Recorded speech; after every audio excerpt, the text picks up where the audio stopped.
Hi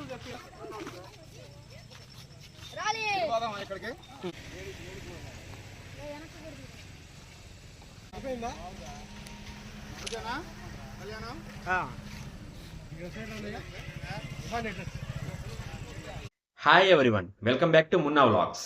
మీరు ఇప్పుడు చూశారు కదా ఈ క్యాండిల్ మార్చ్ వచ్చి ఇలా ప్రతి విలేజ్లో ప్రతి గ్రామ సచివాలయ పరిధిలో ఇలా ఒక క్యాండిల్ మార్చిని ఆనందోత్సాహాలతో నిర్వహించాలని చెప్పి ఆంధ్రప్రదేశ్ రాష్ట్ర ప్రభుత్వం అయితే ఆదేశించింది.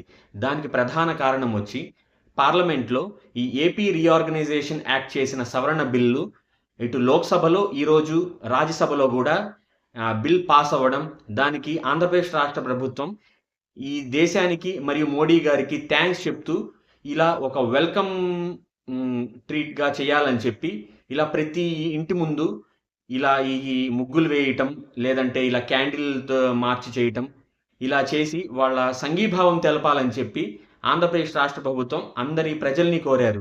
దాంట్లో భాగంగానే ఇప్పుడు మనం ఈ చూస్తున్న ఈ యొక్క క్యాండిల్ మార్చ్ యొక్క వీడియో. ఈ రోజుతో అటు లోక్సభ ఇటు రాజ్యసభ యునానిమస్గా ఆంధ్రప్రదేశ్ రీఆర్గనైజేషన్ యాక్ట్ సవరణ బిల్లు ఆమోదం అయితే పొందింది. ఇంకా లాంఛనప్రాయంగానే ఇంకా ప్రెసిడెంట్ ఆఫ్ ఇండియా అప్రూవల్ అయితే రావాల్సింది. దాంతో అఫీషియల్గా గెజిట్ అయితే రిలీజ్ అవుతుంది. దీంతో సెక్షన్ 52లో మార్పు చెంది ఏపీ రీఆర్గనైజేషన్ యాక్ట్ ప్రకారం ఇంకా ఆంధ్రప్రదేశ్కి శాశ్వత రాజధానిగా అమరావతి ఉండబోతుంది. ఇది చాలా క్లియర్ స్టెప్. ఇది 2024 జూన్ నుండి ఉండబోతుంది.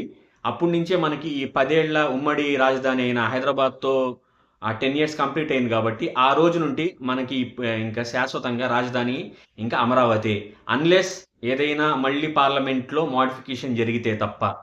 So hearty congrats to Andhra Pradesh government.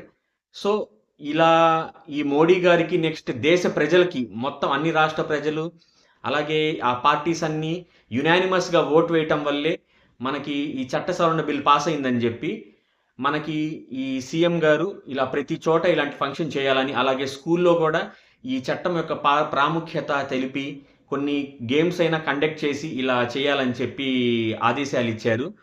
So దాని యొక్క రిజల్టే ఇప్పుడు మీరు చూస్తున్న ఈ వీడియోస్ అన్నీ. ఇలాంటి లేటెస్ట్ అప్డేట్స్ మన ఛానల్లో చాలా ఉన్నాయి. ఇంకా ఎవరైనా మన ఛానల్ సబ్స్క్రైబ్ చేసుకోకపోతే సబ్స్క్రైబ్ చేసుకోండి.